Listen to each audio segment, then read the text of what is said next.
સૌપ્રથમ તો આજે જે પશ્ચિમ કચ્છ પોલીસ દ્વારા જે પ્રેસ કોન્ફરન્સ કરી અને જે દલિત સમાજની છોકરીની ઓળખ છતી કરી છે એનો સમગ્ર કચ્છ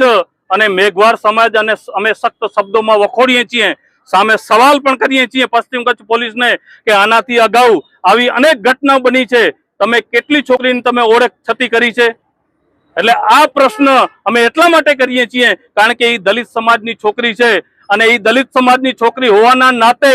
પોલીસે ત્યાં કને પ્રેસ કોન્ફરન્સ કરી અને પોતાની જે છેલ્લા 1 મહિનાથી જે નિષ્ફળતા હતી કે જે છોકરીને ગોતી નથી શકી એ નિષ્ફળતા છુપાવવા માટે પશ્ચિમ કચ્છ પોલીસે આજે છોકરીને ત્યાં કને બોલાવી કરી અને પોતાના નામથી જ વળી મીડિયામાં મેસેજ કરતા હોય કે ત્યાં આપણે LCBમાં ત્યાં કને પ્રેસ કોન્ફરન્સ છે। એટલે આવું જે ઘટના આજે બની છે એને સખ્ત શબ્દોમાં વખોડીએ છીએ અને એની સાથે સાથે અમે પ્રશ્ન બીજો એ પણ કરીએ છીએ કે આવા અનેક કિસ્સાઓ છે, છોકરા ભગાડીને લઈ જતા હોય છે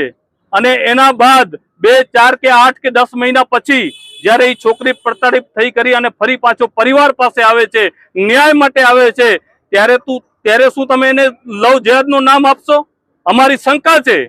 કે જે આની ઘટના પાછળ જે કોઈ એજન્સી કામ કરતી હોય એની સામે તટસ્થ પગલાં ભરવામાં આવે અને જે અમારા આક્ષેપ હતા, અમારા આક્ષેપ એ હતા કે જે લગ્ન સંબંધિત ખોટા રેકર્ડ ઉભા કરવામાં આવે છે એ રેકર્ડની તટસ્થ તપાસ કરવામાં આવે, એની સીટની રચના કરવામાં આવે અને જ્યાં સુધી કોઈ ચોક્કસ નિર્ણય ન આવે ત્યાં સુધી એ છોકરીને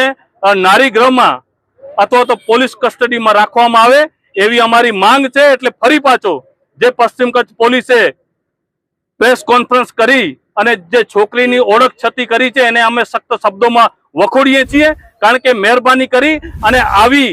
જે તમે ઓળખ છતી કરો છો એનામાં સમગ્ર સમાજમાં એક મેસેજ જાય છે કે તમે લગ્ન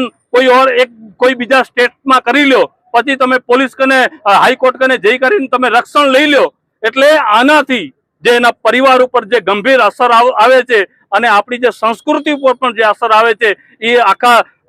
સમાજને અને આખા કચ્છ અને ગુજરાતને એ સમાજની અસર થશે। એટલે ફરીને આપના માધ્યમથી હું કહેવા માંગુ છું કે અમારી જે માંગ છે એ માંગ પશ્ચિમ કચ્છ પોલીસ પૂરી કરે।